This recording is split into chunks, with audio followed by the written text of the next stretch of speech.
नमस्कार। नूतन दीक्षित की कहानियां चैनल पर आपका स्वागत है। मैं नूतन दीक्षित आज सुना रही हूँ रविंद्रनाथ ठाकुर की कहानी गूंगी। कन्या का नाम जब सुभाषिणी रखा गया था तब कौन जानता था कि वह गूंगी होगी। इसके पहले उसकी दो बड़ी बहनों के सुकेशनी और सुहासिनी नाम रखे जा चुके थे। इसी से तुकबंदी मिलाने हेतु उसके पिता ने छोटी कन्या का नाम रख दिया सुभाषिणी। अब केवल सब उसे शुभा ही कहकर बुलाते हैं। बहुत खोज और खर्च के बाद दोनों बड़ी कन्याओं के हाथ पीले हो चुके हैं और अब छोटी कन्या शुभा माता पिता के हृदय के नीरव बोझ की तरह घर की शोभा बढ़ा रही है। जो बोल नहीं सकती वह सब कुछ अनुभव कर सकती है। यह बात सबकी समझ में नहीं आती और इसी से शुभा के सामने ही सब उसके भविष्य के बारे में तरह तरह की चिंता फिक्र की बातें किया करते हैं। किंतु स्वयं शुभा इस बात को बचपन ही से स्वयं समझ चुकी है कि उसने विधाता के शाप के वशीभूत होकर ही इस घर में जन्म लिया है। इसका फल यह निकला कि वह सदैव अपने को सब परिजनों की दृष्टि से बचाए रखने का प्रयत्न करने लगी। वह मन ही मन सोचने लगी कि उसे सब भूल जाएं तो अच्छा हो। लेकिन जहाँ पीड़ा है उस स्थान को क्या कभी कोई भूल सकता है। माता पिता के मन में वह हर समय पीड़ा की तरह जीती जागती बनी रहती हैं। विशेषकर उसकी माता उसे अपनी ही किसी गलती के रूप में देखती हैं, क्योंकि प्रत्येक माता पुत्र की अपेक्षा पुत्री को कहीं अधिक अपने अंश के रूप में देखती है और पुत्री में किसी प्रकार की कमी होने पर उसे अपने लिए मानो विशेष रूप से लज्जाजनक बातें समझती है। शुभा के पिता वाणीकंठ तो शुभा को अपनी दोनों बड़ी पुत्रियों की अपेक्षा कुछ अधिक ही स्नेह करते हैं, पर माता उसे अपने गर्भ का कलंक समझकर उससे उदासीन ही रहती हैं। शुभा को बोलने की जबान नहीं है, पर उसकी लंबी लंबी पलकों में दो बड़ी बड़ी काली आंखें अवश्य हैं और उसके होठ तो मन के भावों के तनिक से संकेत पर नए पल्लव की तरह कांप कांप उठते हैं। वाणी द्वारा हम जो अपने मन के भाव प्रकट करते हैं उसको हमें बहुत कुछ अपनी चेष्टाओं से गढ़ लेना पड़ता है। बस कुछ अनुवाद करने के सामान ही समझिए, और वह हर समय ठीक भी नहीं होता। ताकत की कमी से बहुधा उसमें भूल हो जाती है, लेकिन खंजन जैसी आंखों को कभी कुछ भी अनुवाद नहीं करना पड़ता। मन अपने आप ही उन पर छाया डालता रहता है। मन के भाव अपने आप ही उस छाया में कभी विस्तृत होते और कभी सिकुड़ते हैं। कभी कभी आंखें चमक दमक कर जलने लगती हैं और कभी उदासीनता की कालिमा में बुझ सी जाती हैं। कभी डूबते हुए चंद्रमा की तरह टकटकी लगाए न जाने क्या देखती रहती है, तो कभी चंचल दामिनी की तरह ऊपर नीचे इधर उधर चारों ओर बड़ी तेजी से छिटकने लगती है। और विशेषकर मुंह के भाव के सिवा जिसके पास जन्म से ही कोई और भाषा नहीं, उसकी आंखों की भाषा तो बहुत उदार और अथाह गहरी होती ही है, करीब करीब साफ सुथरे नील गगन के समान। उन आंखों को उदय से अस्त तक, सुबह से शाम तक और शाम से सुबह तक छवि लोक की निस्तब्ध रंग भूमि ही मानना चाहिए। जीवाहीन इस कन्या में विशाल प्रकृति के समान एक जनहीन महानता है, और यही कारण है कि साधारण लड़के लड़कियों को उसकी ओर से किसी न किसी प्रकार का भय सा बना रहता। उसके साथ कोई खेलता नहीं। वह नीरव दोपहरिया के समान शब्दहीन और संगहीन एकांतवासिनी बनी रहती। गांव का नाम है चंडीपुर। उसके पार्श्व में बहने वाली सरिता बंगाल की एक छोटी सी सरिता है, गृहस्थ के घर की छोटी लड़की के समान। बहुत दूर तक उसका फैलाव नहीं है, उसको तनिक भी आलस्य नहीं। वह अपनी इकहरी देह लिए अपने दोनों छोरों की रक्षा करती हुई अपना काम करती जाती है। दोनों छोरों के ग्रामवासियों के साथ मानो उसका एक न एक संबंध स्थापित हो गया है। दोनों ओर गांव हैं और वृक्षों के छायादार ऊंचे किनारे हैं, जिनके नीचे से गांव की लक्ष्मी सरिता अपने आप को भूलकर शीघ्रता के साथ कदम बढ़ाती हुई बहुत ही प्रसन्नचित्त असंख्य शुभ कार्यों के लिए चली जा रही है। वाणी कंठ का अपना घर नदी के बिल्कुल एक छोर पर है। उसका खपचियों का बेड़ा, ऊंचा छप्पर, गाय घर, भूस का ढेर, आम, कटहल और केलों का बगीचा हर एक नाविक की दृष्टि अपनी ओर आकर्षित करता है। ऐसे घर में आसानी से चलने वाली ऐसी सुख की गृहस्थी में उस गूंगी कन्या पर किसी की दृष्टि पड़ती है या नहीं मालूम नहीं, पर काम धंधों से जो ही उसे तनिक फुर्सत मिलती त्यों ही झट से वह उस नदी के किनारे जा बैठती। प्रकृति अपने पार्श्व में बैठकर उसकी सारी कमी को पूर्ण कर देती है। नदी की स्वर ध्वनि, मनुष्यों का शोर, नाविकों का सुमधुर गान, चिड़ियों का चहचहाना, पेड़ पौधों की मरमर ध्वनि, सब मिलकर चारों ओर के गमनागमन आंदोलन और कंपन के साथ होकर सागर की उत्ताल तरंगों के समान उस बालिका के चिर स्तब्ध हृदय उपकूल के पार्श्व में आकर मानो टूट फूट पड़ती है। प्रकृति के ये अनोखे शब्द और अनोखे गीत, यह भी तो गूंगी ही की भाषा है। बड़ी बड़ी आंखों और उसमें भी बड़ी पलकों वाली सुभाषिणी की जो भाषा है, उसी का मानो वह विश्वव्यापी फैलाव है, जिसमें झिंगुरों की झिन झिन ध्वनि से गूंजती हुई तृणभूमि से लेकर शब्दातीत नक्षत्र लोक तक केवल इंगित संगीत, क्रंदन और उच्छ्वासों से भरी पड़ी है। दोपहरिया को नाविक और मछुए खाने के लिए अपने अपने घर जाते, गृहस्थ और पक्षी आराम करते, पार उतारने वाली नौका बंद पड़ी रहती, जन समाज अपने सारे काम धंधों के बीच में रुककर सहसा भयानक निर्जन मूर्ति धारण करता। तब रुद्र महाकाल के नीचे एक गूंगी प्रकृति और एक गूंगी कन्या दोनों आमने सामने चुपचाप बैठी रहती, एक दूर तक फैली हुई धूप में और दूसरी एक छोटे से वृक्ष की छाया में। सुभाषिणी की कोई सहेली हो ही नहीं सकती, सो बात नहीं। गो घर में दो गायें हैं, एक का नाम है सरस्वती और दूसरी का नाम है पार्वती। ये नाम सुभाषिणी के मुंह से उन गायों ने कभी भी नहीं सुने, परंतु वे उसके पैरों की मंथर गति को भली भांति पहचानती हैं। सुभाषिणी का बिना बातों का एक ऐसा करुण स्वर है, जिसका अर्थ वे भाषा की अपेक्षा कहीं अधिक सरलता से समझ जाती हैं। वह कभी उन पर लाड करती, कभी डांटती और कभी प्रार्थना का भाव दर्शाकर उन्हें मनाती, और इन बातों को उसके सारों और पारों इंसान से कहीं अधिक और भली भांति समझ जाती हैं।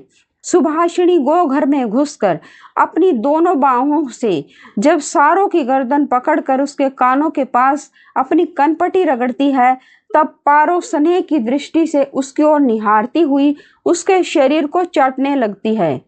सुभाषिणी दिन भर में कम से कम 2-3 बार तो नियम से गो घर में जाया करती। इसके सिवा अनियमित आना जाना भी बना रहता। घर में जिस दिन वह कोई सख्त बात सुनती, उस दिन उसका समय अपनी गूंगी सखियों के पास बीतता। सुभाषिणी की सहनशील और विषाद शांत चितवन को देखकर वे न जाने कैसा एक अन्य अनुमान शक्ति में उसकी मर्म वेदना को समझ जाती और उसकी देह से सटकर धीरे धीरे उसकी बाहों पर सींग घिस घिस कर अपनी मौन आकुलता से उसको धैर्य बंधाने का प्रयत्न करती। इसके सिवा एक बकरी और बिल्ली का बच्चा भी था। उनके साथ सुभाषिणी की गहरी मित्रता तो नहीं थी, फिर भी वे उससे बहुत प्यार रखते थे और कहने के अनुसार चलते। बिल्ली का बच्चा चाहे दिन हो या रात, जब तब सुभाषिणी की गर्म गोद पर बिना किसी संकोच के अपना हक जमा लेता और सुख की नींद सोने की तैयारी करता। सुभाषिणी जब उसकी गर्दन और पीठ पर अपनी कोमल उंगलियां फेरती, तब तो वह ऐसे आंतरिक भाव दर्शाने लगता मानो उसको नींद में खास सहायता मिल रही है। ऊंची श्रेणी के प्राणियों में सुभाषिणी को और भी एक मित्र मिल गया था, किंतु उसके साथ उसका ठीक कैसा संबंध था, इसकी पक्की खबर बताना मुश्किल है, क्योंकि उसके बोलने की जीवा है और वह गूंगी है, अतः दोनों की भाषा एक नहीं थी। वह था गुसाइयों का छोटा लड़का प्रताप। प्रताप बिल्कुल आलसी और निकम्मा था। उसके माता पिता ने बड़े प्रयत्नों के उपरांत इस बात की आशा तो बिल्कुल छोड़ दी थी कि वह कोई कामकाज करके घर गृहस्थी की कुछ सहायता करेगा। निकम्मों के लिए एक बड़ा सुविधा यह है कि परिजन उन पर बेशक नाराज रहें, पर बाहरी जनों के लिए वे प्राय स्नेह पात्र होते हैं। कारण किसी विशेष काम में न फंसे रहने से वे सरकारी मिल्कियत से बन जाते हैं।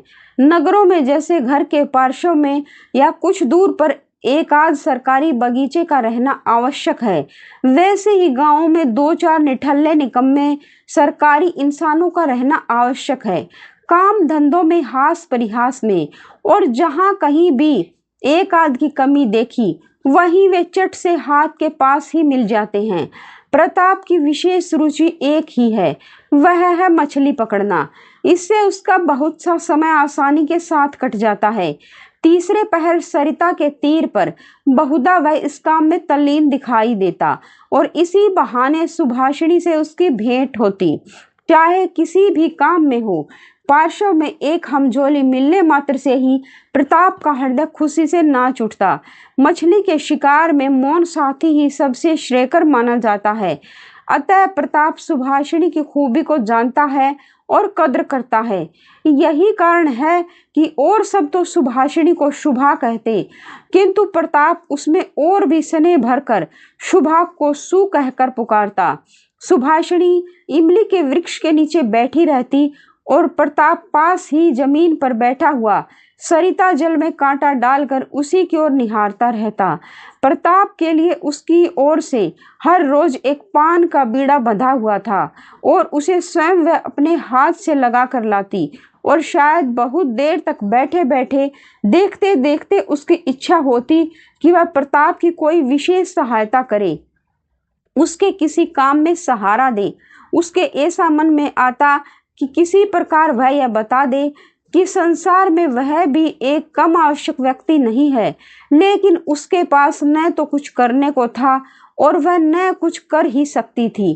तब वह मन ही मन भगवान से ऐसी अलौकिक शक्ति के लिए विनती करती कि जिससे वह जादू मंत्र से चट से ऐसा कोई चमत्कार दिखा सके जिसे देखकर प्रताप दंग रह जाए और कहने लगे, अच्छा सु में यह करामात, मुझे क्या पता था।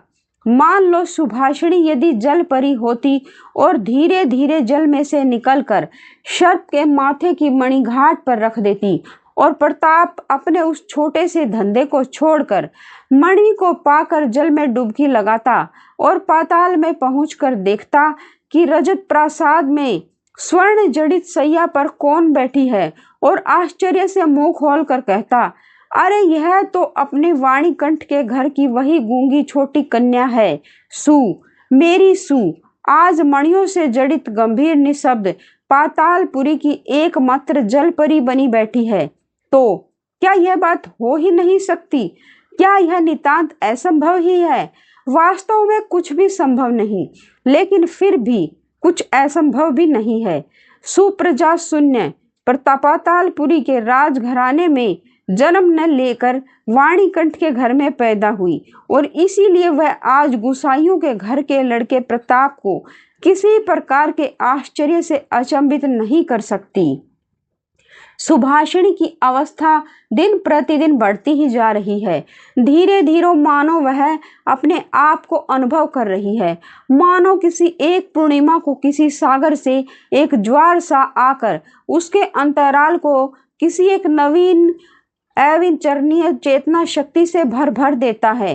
अब मानो वह अपने आप को देख रही है, अपने विषय में कुछ सोच रही है, कुछ पूछ रही है, लेकिन कुछ समझ नहीं पाती।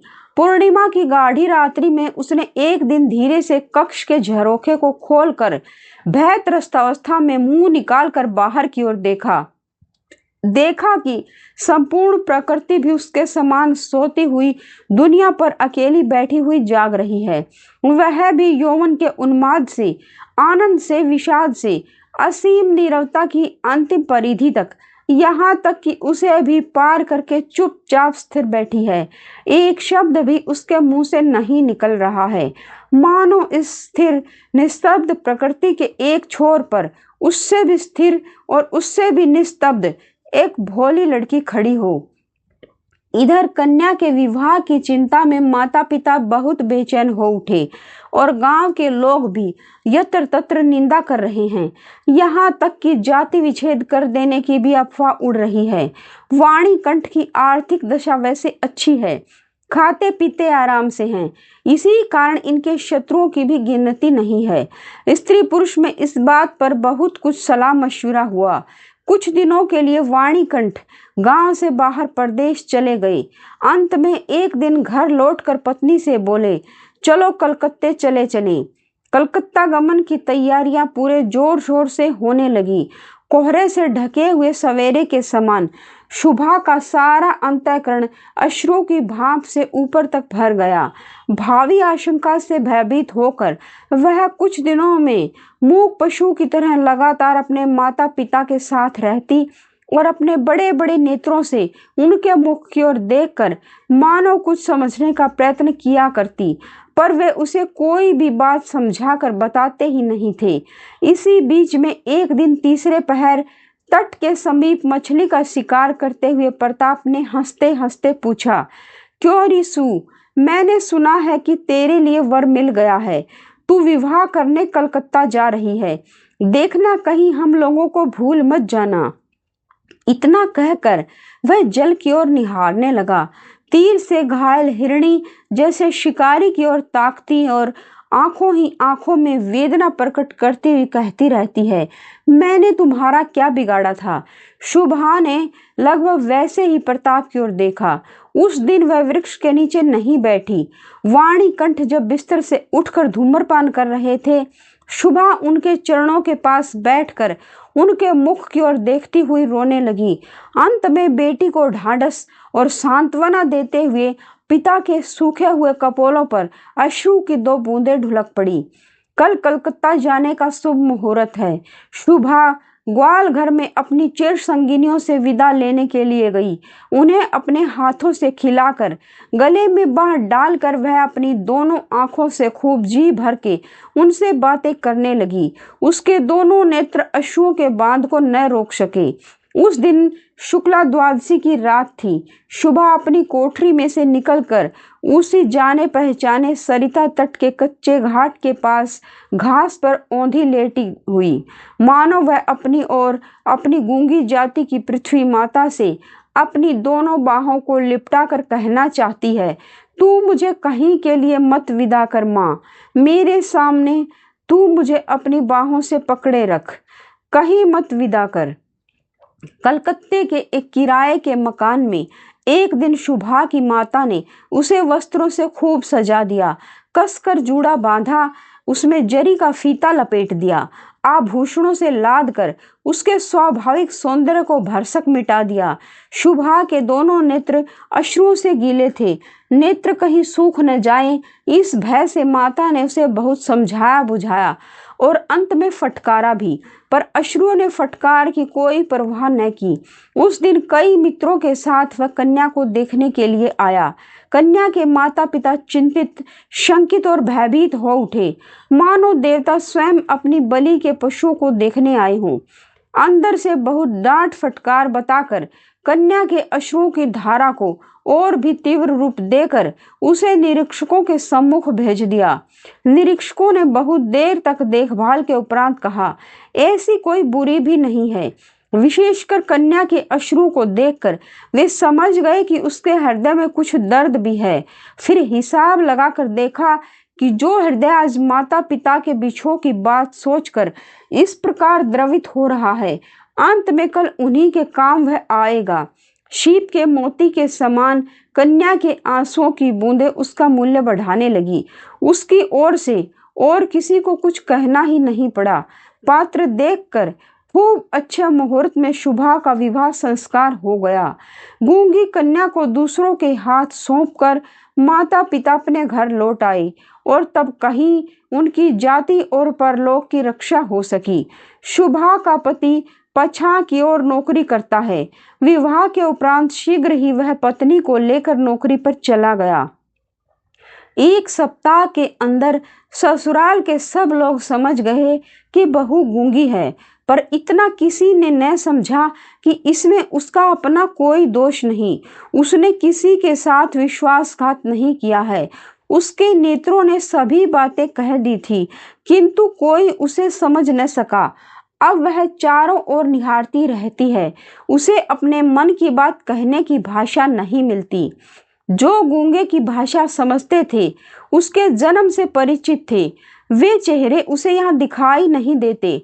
कन्या के गहरे शांत अंतःकरण में असीम अव्यक्त क्रंदन ध्वनि होती है और सृष्टिकर्ता के सिवा और कोई उसे सुन ही नहीं सका। अब की बार उसका पति अपनी आंखों और कानों से ठीक प्रकार परीक्षा लेकर एक बोलने वाली कन्या को ब्याह लाया है। आप सुन रहे थे रविंद्रनाथ ठाकुर की लिखी कहानी गूंगी।